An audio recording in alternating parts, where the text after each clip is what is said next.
Welcome to DIA Today, Democracy in America Today. I'm Matt Parks alongside David Corbin. Glad to have you with us to explore the ideas behind today's headlines. My left eye sees pollution. Those dirty fuels are burning. The earth's whole climate's churning. Clean energy solution. My right eye scans the bill. Fossil fuels are cheap. Wind and solar too steep. Drill, baby, drill. Predefined, misaligned, polarized division. Shuttered mind, worse than blind. 2020 vision. Welcome to March Madness, Dave. Yeah, welcome to March, Matt. Cloudy and 20 degrees one day and then 80 degrees the next. That's right. Colorado has definitely delivered on the variable weather. Yeah, New Jersey is doing the same. We've got about 40 degrees today. It was 60 yesterday, and we've had several really nice sunny days and then really thick fog several days this week too. So I think we're just trying to get through it. It's an officially spring now, so optimism is in the air, but we're not where we want to be quite yet. And not that we're really looking outside during March Madness. I mean, we're glued to Right. CBS Sports from now 10 a.m. here in Mountain Standard Time through 10 p.m. and making sure that we beat all our relatives and friends and all the rest in our basketball brackets, which we'll get to, I'm sure, at the end of the show. Yeah, absolutely. Yeah, you've got the best time zone for sports viewing, no doubt, because goes a little bit late here. I don't mind it starting at noon, but yeah, the evening gets a little bit long if you're a committed fan. You're trying to keep your perfect bracket alive. All right, well, our theme today, as we move on to our third reflection on the first 100 days of President Trump. So now we're about day 60, 3/5 of the way through that process. We're going to focus on education. And we planned that, I guess, several weeks ago, but providentially, we've got a real confluence of events here that make this particularly timely. So even this afternoon, we're recording this on Thursday, a little about 1:15 in the afternoon in the East. But about 3 hours from now, President Trump is planning to sign an executive order that is supposed to set in motion the end of the Department of Education. Now, that won't really happen without congressional action, and that may or may not be in the offing. But the fanfare will be there, and the direction, anyway, to the newly confirmed Secretary, Linda McMahon, is to, quote, take all necessary steps to facilitate the closure of the Department of Education and return education authority to the states, while continuing to ensure the effective and uninterrupted delivery of services, programs, and benefits on which Americans rely. So the theory is the money essentially will still be spent at the state level. Certain programs will be shuttered for sure, and all the employees eventually would be released.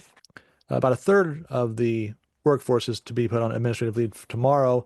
They got 600 voluntary retirements, so altogether about half of the Department of Education staff, which was about 4,000, would be gone if this goes through. Not surprisingly, we do have a number of lawsuits, Dave. So Can't believe it. Lawsuits and judges getting involved. Right. What's with that?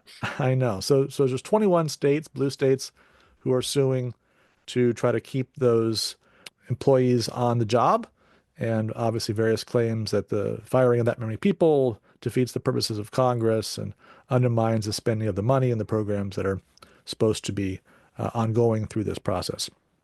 So we'll see how that all shakes out, but we certainly see a significant effort, the most significant effort probably in our lifetimes, to bring about the end of the Department of Education. Probably been on the cut list of just about every Republican president going back to Reagan, but really hasn't been much of an effort beyond rhetoric, I think, to bring that about. So this is the most aggressive effort.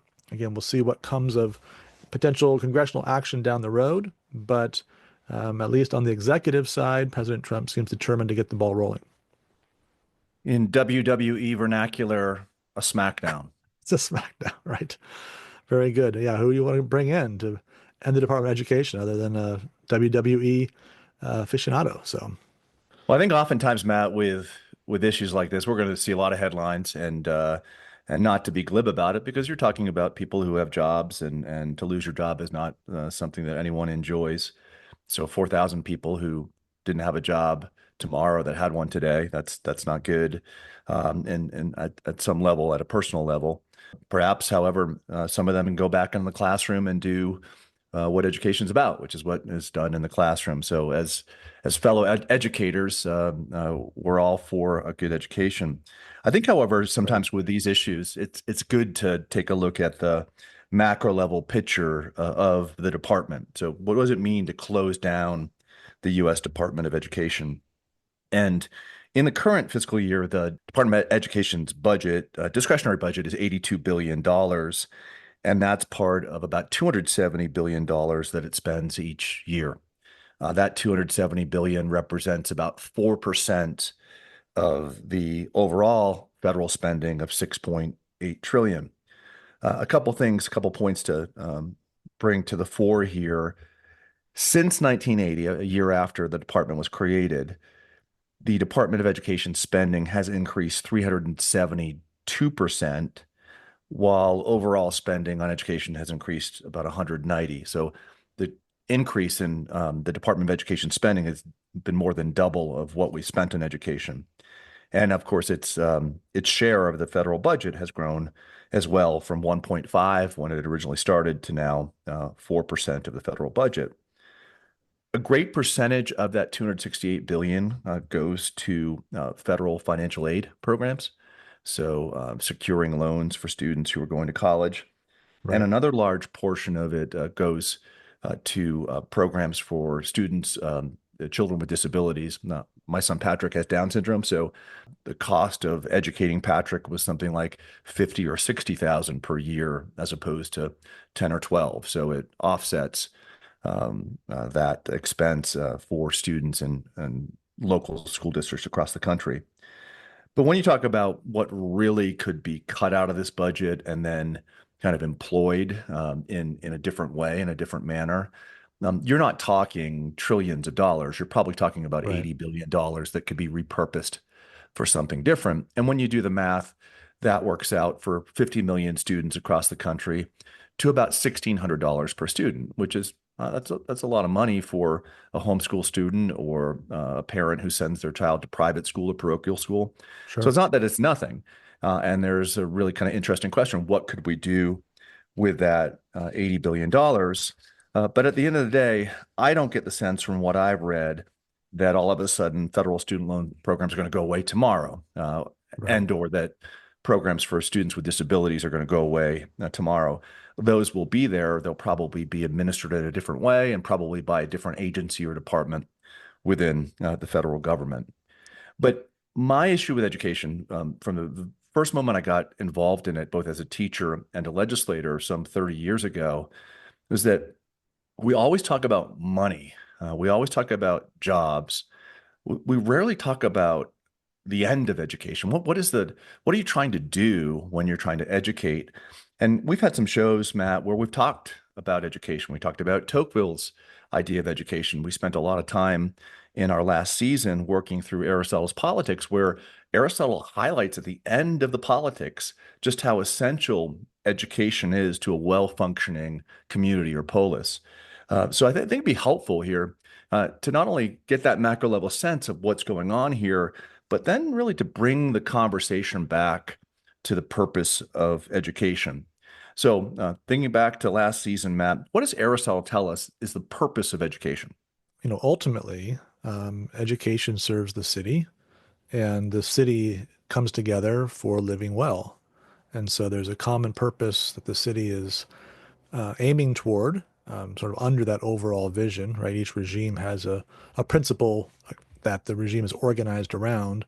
And so education is meant to reinforce that principle and to guide people toward a common understanding of the good life that they then endeavor to live in community together. Yeah, and of course, after the coming of Christ, that idea of the common good becomes kind of a bifocal, right? You have your focus on the city of man, the community that you live in, right, as you're in this world, but also the city of God, where our citizenship eternally is within that eternal city.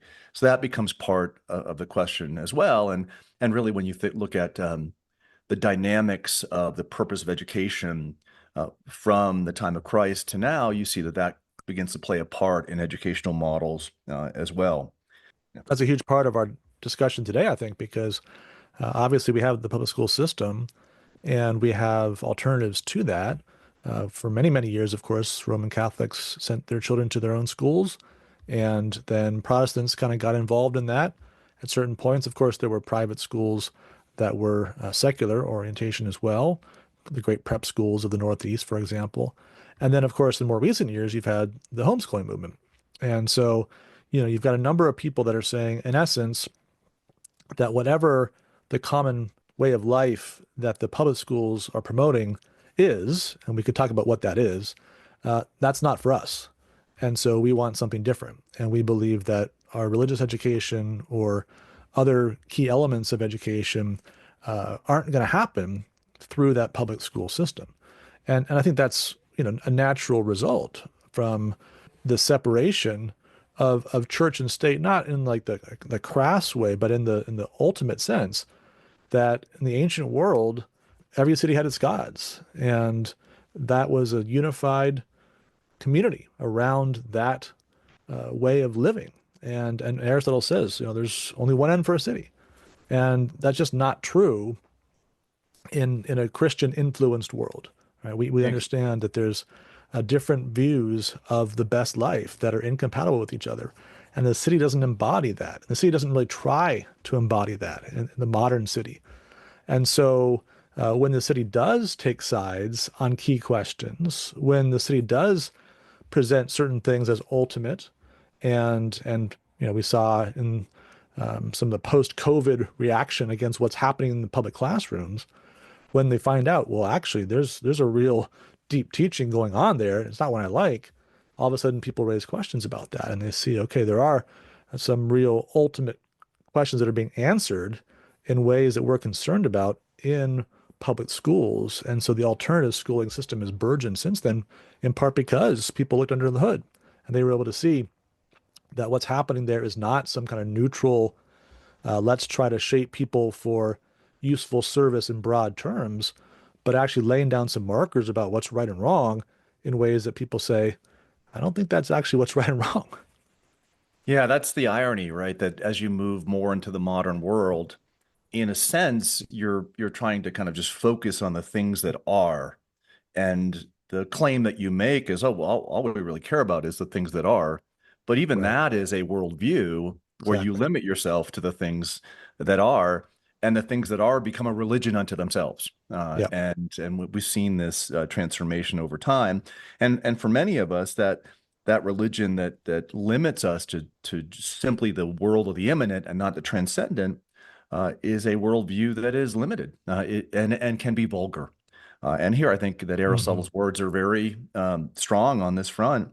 He says that any occupation, art, or science which makes the body or soul or mind of the free man less fit for the practice or exercise of virtue is vulgar.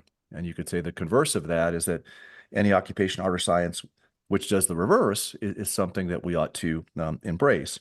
And he suggests that some of the basic tools that we get to an education that is excellent, that aims toward the common good and that something is better, includes reading and writing, gymnastic exercises, physical exercises that encourage that full part of the human being, music, drawing, things that we do when we're being educated that lift us up, that improve us, and allow us to live in a world filled with contingency and variability that we can adapt to.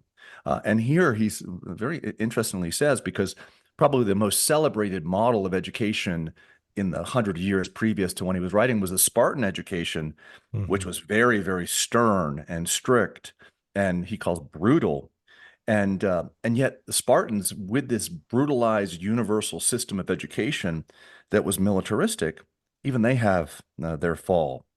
And here it made me think, and I wrote my dissertation on Thucydides, and I love Thucydides. I love his his rendition of the reason why Athens came into being and flourished, and the reason why it fell. And I think most of that's embodied in probably the central part of the history of the Peloponnesian War, Pericles' famous funeral oration, which is actually Thucydides' funeral oration, which he celebrates the Athenians. And I think there's something there, even for today, that we might look to, even in a world that now is Christian or post-Christian, as a model for what education could be. I want to read real quickly from a couple parts of this speech. Pericles, in celebrating Athens, says, "We rely not upon management or trickery, but upon our own hearts and hands.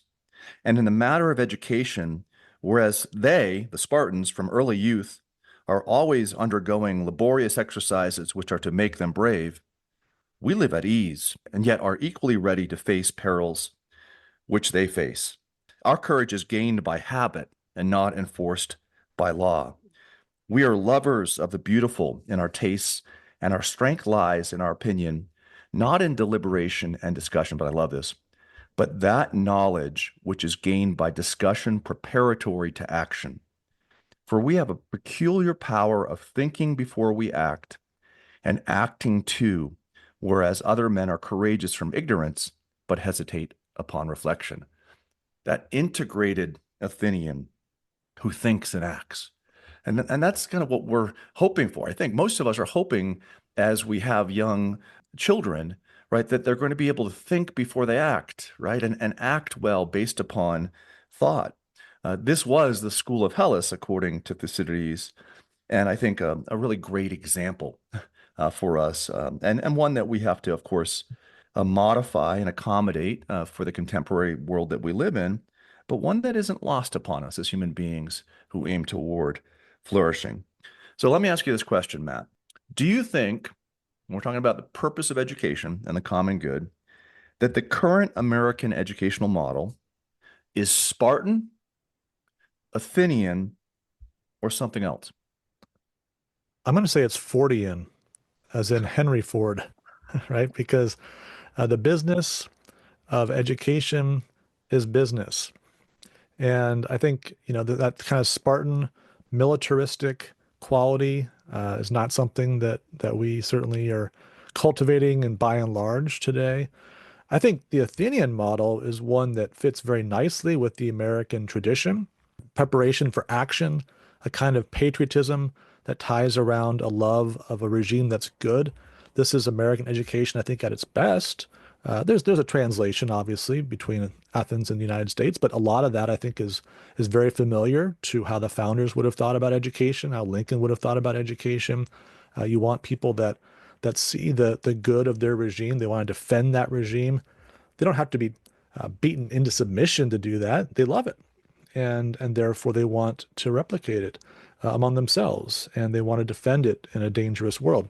But I would say today, the one thing that seems to be on everybody's mind, and really this goes back to the earliest forays of the federal government into education, long before there was a Department of Education, right? You had funding on the space program and things like that back in the Eisenhower days. That was really all about business and competition, marketplace preparation, and those kinds of things. So I would say that's really the underlying model. And it's the thing that is presented as sort of the one thing we can all agree on, right? Because it's the economy's stupid. And so if we make education about preparing you to be a good worker, then we're not going to offend anybody. Now, they're not really content to do that, but that's at least the way it's presented to us. And the rubric that's used to evaluate and I think to reject some very classical, useful elements of education. Yeah, the only thing I'd add, I love that concept that our education system is Fordian. I would add Fordian and Deweyan, Right. and really probably Fordian and kind of all of these various modern expressions of trying to focus on the immanent. I mean, you look at Jefferson, for example. He cared about liberty and general enlightenment, but his focus was the immanent world.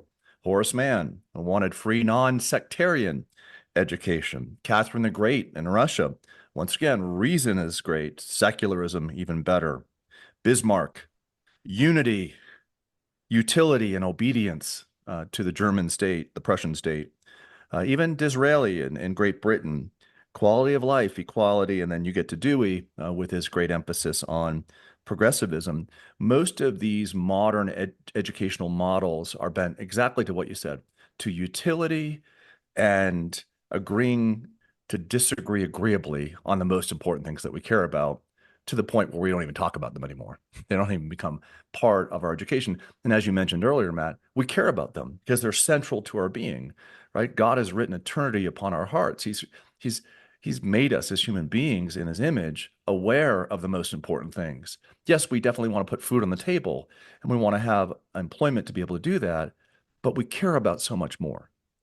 Yeah, and I think what happens in practice is that this attempt at kind of a secular consensus or a ground level common good utility orientation is used to keep out any kind of serious study, let's say, of biblical text or something like that.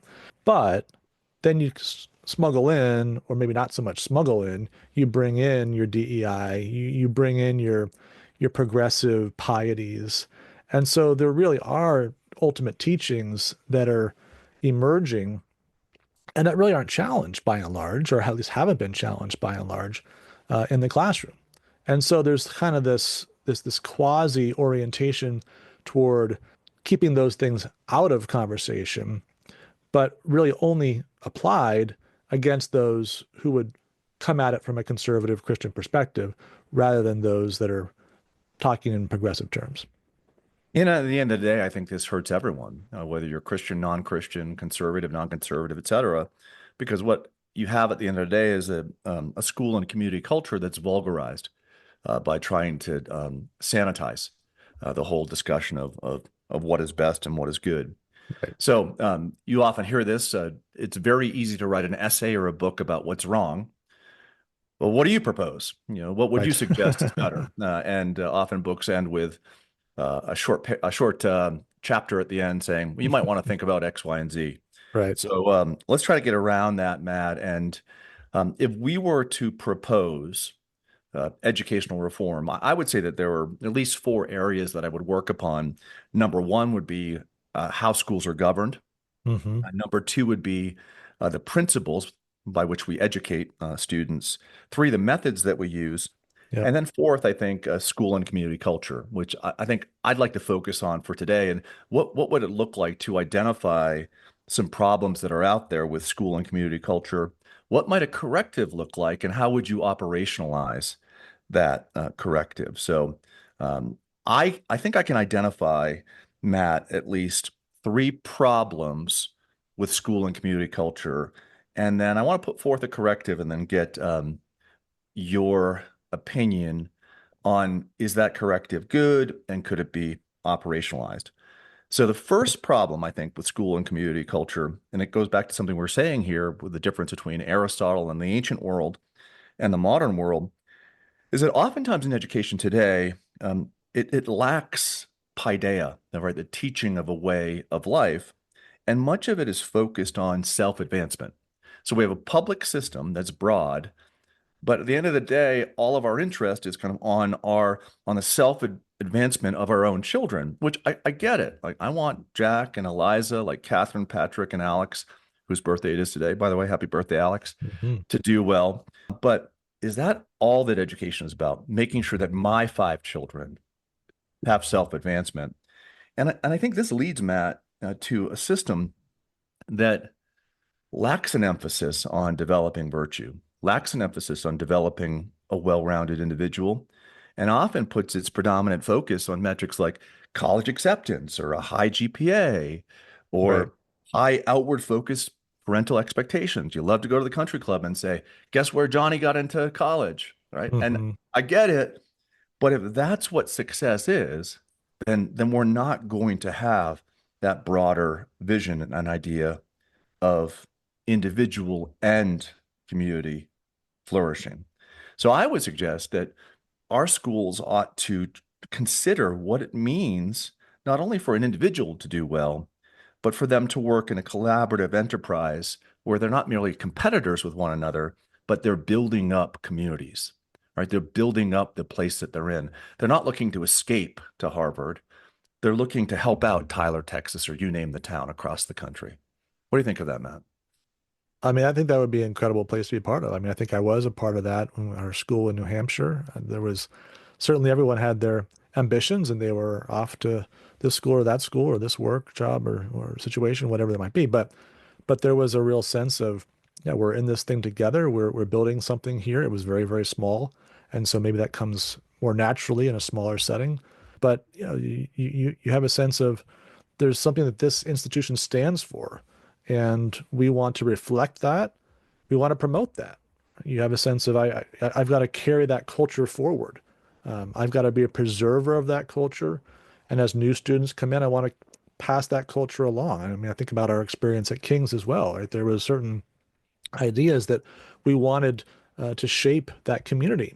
And it was important that there were culture carriers within the house system that we used that were passing along those ideas. Of course, we were doing that in the classroom, and administration and other staff were involved in that as well. But there was a student to student element of that. And there was something about being a King student that you had to get, you were supposed to get. And that was supposed to make you different from how you were when you came in and different from how you would be maybe 10 years after the college experience was over. Yeah, we definitely encouraged students and faculty members, right, to strive for more, Right.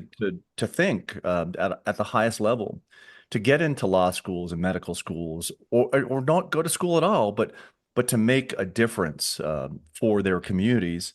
And there was a certain pride in that was good. I think that was based on us as individuals doing well, but our community at King's doing well. So I do think that this could be operationalized, but I think you would have to refocus the model so that it's pointing not simply toward individual advancement, but to the building up of community. Well, let me get to the second, I think, problem currently within school and community culture, and that deals with standards and outcomes. It's immediately recognizable as a teacher that adolescents have diverse talents, learning styles, and developmental timelines.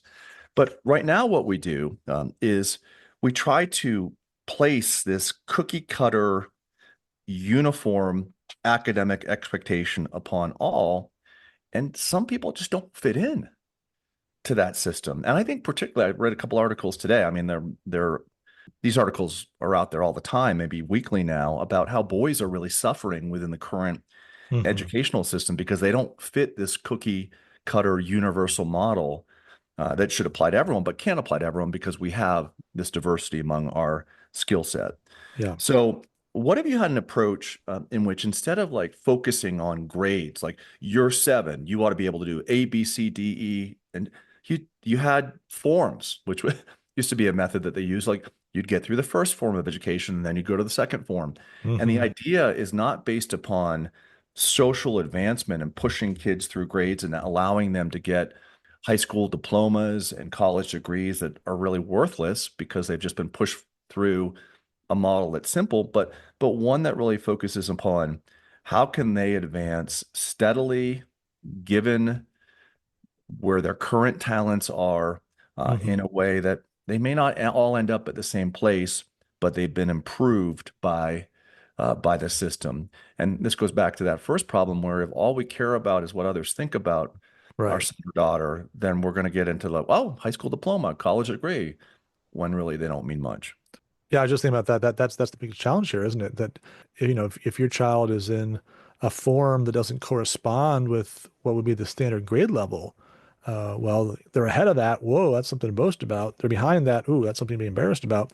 That's the thing we're going to have to get over, right? We're going to have to be able to get past that. Obviously, there'd be some regulatory issues perhaps you'd have to deal with as well, depending on the state. But you're going to have to think about a different mindset here. That education is about working through certain topics and conversations and texts and ideas and wrestling with them and doing that at a pace that you can actually do it at, right? It's no good to just check the box and on you go, but let's actually learn along the way.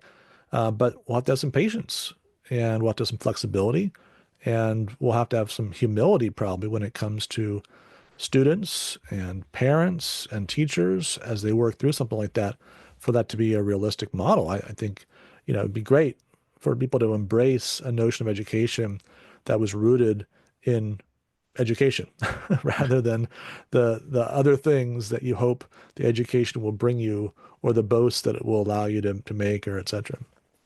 Yeah, and I don't think that this is necessarily a dream, right? We did have some examples of this in the past. In fact, in American history, you had the one-room school, right? The Right. schoolhouse, right? Where you had individuals of different age levels working together and working kind of within what they have at that time and moving from form to form.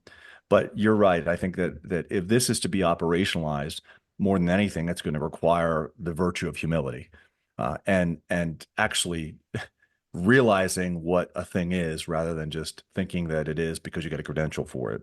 Yeah. All right, last problem, Matt, with a proposed corrective. I think our schools today, and we've talked about this in terms of trying to sanitize the public square and sanitize conversations, Mm-hmm. we place a super strong emphasis on embracing and accepting diverse personal and cultural values. And we do this to foster inclusivity and harmony among students and families, yet it doesn't produce that shared set of a moral framework, I think that allows us to work together, even though we may have differences on important questions. I think our schools are filled with moral ambiguity, Matt, and I think that that's devastating for our children. So the corrective for that would be to ask the question, how could you create some unifying community framework? And I think that the answer is by emphasizing what private virtues are, but then what some solid, essential public virtues are as well. I mean, the idea behind loving diversity or promoting diversity has been tolerance, right? That's been the virtue that was meant to be inculcated by that. And I don't think it's actually worked, right? The kind of tolerance that's a kind of magnanimous appreciation for difference or, respect for another who's also made in the image of God. That's not where you end up at the end of those classes, right? You end up with people that are suspicious, people that are looking for microaggressions, people that are telling where they stand on the relative claims of injury and historical grievance, and so you don't actually get that generosity of spirit which you would want to have. I think when I look around our homeschool community that we're part of, it's probably the most. If it were a school, it would probably be the most diverse school in New Jersey. I mean, it's remarkably diverse if you think about it from an ethnic standpoint. Or there's a common statement of faith that everybody is attached to, is connected to, and willing to abide by, and that becomes a rallying point for cultivating the virtues you're talking about. So, although we have what would seem to be this overwhelming diversity that would be just the desire of every school, we have that in some sense accidentally, right? It's a glorious testimony to the way that Christ's church is going to the nations. And it's a little glimpse of heaven. Yeah. As you think about everybody there, right, from all the different tribes, tongues, and nations gathered to worship the Lord. But our focus is on the common things and the common life that we're pursuing together. Yeah, we were at church last night. We celebrate the Lenten season at the church, and Sarah Stonestreet, who's John Stonestreet's wife, and excellent in and of herself. She's had this funny comment from our pastor that Lent is not a diet plan, right? So, but what is Lent? And Lent is meant to be communal, right? It's the church life is meant to be communal, right? It's meant to point toward kind of upholding a private standard of excellence, given our imperfection, but also a public standard of excellence, how we work together as a community. And I think that's been lost, I think, a lot in our churches, and it's been lost as well in our school. But I don't think that it's not something that we could bring back. And I think to bring it back, you would really have to emphasize, right, in the modeling of leaders and teachers and family members, a commitment to those things that you just mentioned: humility, accountability, a realistic view of where our children are, and then highlight examples from history of individuals who have practiced just that type of behavior for the private and the public good. So I don't think it's something that could not be accomplished. It's difficult, and we couldn't do it perfectly, but it would Right. be a great standard for us. We could probably have a show where we talked about governance as well, and educational principles and educational methods. Maybe we do that after the first 100 days. So there's going to be a lot more news in the next 40 days, Matt, and I hope we'll be as No lucky providentially to have the news cycle fit our show categories. But I think that would be something that would be interesting to explore and get some feedback from our listeners as to whether or not these things could actually these problems that we've noted today have a corrective and a corrective that can be operationalized. Yeah, I agree. I think there's a lot there. And like, you don't have to make the perfect the enemy of the good. The fact that we're talking about things that would be aspirational doesn't mean we don't try them. There are certain aspirations embedded in the current system that we probably would say are we would not want to realize. And so if this alternative is difficult, that's probably not surprising. And if it requires some changes in us, that's also not surprising, given the way that we've been acculturated to other ways over the last decades and even century or more. Yes, we do not want to make the perfect the enemy of the good, but we want to make the better its friend. Very good. All right, well, let's transition now to Tocqueville's crystal ball. And we open the show by noting that is the very first day of March Madness NCAA tournament is underway. So, we're not any good at picking teams for this, but we do it anyway. It's fun. It's almost expected as good Americans. And so we're going to do our best to tell you how not to probably organize your bracket.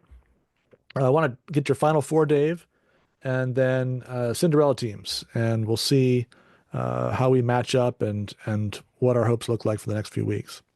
I take offense at your ridiculing my predictive abilities when it comes to sports. I was able to pick the Eagles over the Chiefs. That's true. I've had maybe a 10% success rate over the 4 or 5 years we've done this podcast. You probably wouldn't have lost that much money had you followed my guidance on all things sports related. So, Matt, who'd you go to get the winning bracket? What's your secret? Well, this year, my principle was SEC is overrated. So 14 teams, they're all beating each other, and they're all somehow counting as quad one wins and Ken Palm and all the other buzzwords. But I think SEC is overrated. And so that was kind of my organizing principle here. Well, some blue bloods for sure. I guess I often do that. I've got Michigan State. I've got Duke. I've got Houston and St. John. So 2 2s and 2 1s. Nothing super creative there, I guess. But in the final, I've got Duke over St. John's for the title. You've just alienated half of our listening audience by saying that the SEC will beat itself up. So I'm going to try to make up for that in my predictions, although I have something very similar to you. My final four is I have Auburn and Tennessee from the SEC, but then I likewise have St. John's and Duke, and I also think that there is Patino magic when it comes to the tournament, and I think he'll get to the final, but Cooper Flagg is too much, and if he's healthy, just that Duke team is too much. So it pains me, and this is for Charlie Tapp, an old colleague, to say that Duke will win the title. I'm not a Christian Laettner fan or any of the Duke folks. I take UNC. Yep. Yeah, the Tar Heels and Michael Jordan over Duke any day, but I think Duke wins the title. But I had heard that this may be the year where you get 4 number ones in the Final Four, which would be interesting. But I likewise have 2 1s and 2 2s. So if it comes to a tie, Matt, let's do it this way. Which team that is seeded 10 or below do you think will make the most noise in the tournament? Who's your Cinderella team? All right, well, I've got 2 12s winning in the first round. I know there'll be more than that. I mean, there's always a 14 that wins, often a 15, every once in a while a 16, but I've got UCSD, first time in the tournament, winning in the first round, and Colorado State as well. But my team that goes the furthest, that's a lower seed, is Louisville, who I have. How's that working for you right now, Matt, as it stands at 2 p.m. Eastern on Thursday? I know I might lose that one right off the bat. I mean, it's 6 minutes to go, and they're down 14, so not looking great. You can't redo the show. All right. Lombardi said famously that hope is not a strategy, but I'm hoping that my Cinderella actually does what I have it will do. and that's Colorado State. I coach a fifth grade basketball team here in Colorado Springs for Vanguard. We had a great player named Neat Clifford. I wasn't here at that time, but come through Vanguard, and then he's gone on to Colorado and now transferred to Colorado State. Great player. I'm hoping the Celtics draft him in the upcoming draft. Nice. But if you haven't seen Neat Clifford play, he's on Colorado State. He's a 6'6", 200-pound, 3-and-D wing who I think is going to have an excellent future. And more important than that, he's a great, humble young man, and met with my team at the halftime of Air Force in Colorado State, where my team got to scrimmage against one another. So I'm saying Colorado State, number 12 seed in the West, that they get to the Elite Eight and shockingly defeat Florida in the Sweet 16. I also have Drake going to the Sweet 16. They were at 11, High Point, 13th seed, going to the Sweet 16. They went over Clemson, and then Xavier, who won last night. So always fun, and I think it's just a great thing to do.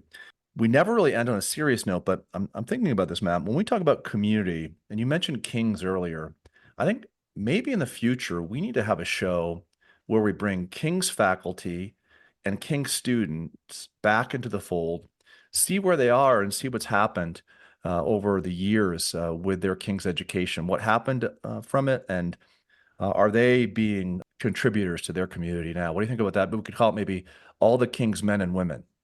Yeah, that'd be fun. We could nice chance to reconnect with some old friends and connections, and I'm sure there's some great stories there. I think you're right as you're trying to lay out a model for what community building institutions would look like, what they might produce.